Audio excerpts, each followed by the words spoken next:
বিয়ের পূর্বে কোনো মেয়ের গায়ে হাত দিবি না ভাই আমার, খবরদার। বিয়ের পূর্বে কোনো মেয়ের সাথে কথা বলবি না, খবরদার। তোর যোগ্যতা নেই ওর সাথে কথা বলার। তুই কে রে? বামন হয়ে চাঁদের দিকে হাত বাড়াবি না।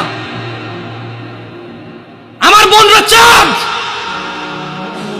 ওয়াল্লাহি যেদিন ইসলামী শাসন আসবে, যেদিন ইমাম মেহেদী আসবে, যেদিন ঈসা আলাইহিস সালাম আবার আসবে, ওনার বন্ধের উপর যারা হাত দেবে উনি হাত কেটে ফেলবে। তুই বামন হয়ে চাঁদের দিকে হাত বাড়াইস না।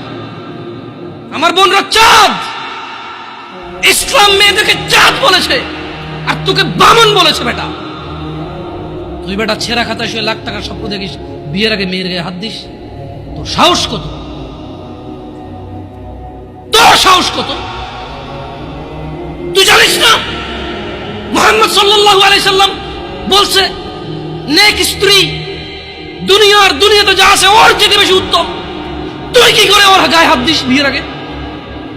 তোর সেই যোগ্যতা আছে বল?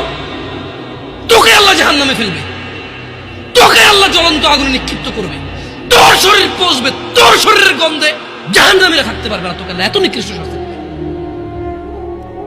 কেন? কারণ তুই এত বড় জঘন্য কাজে লিপ্ত হয়েছিস।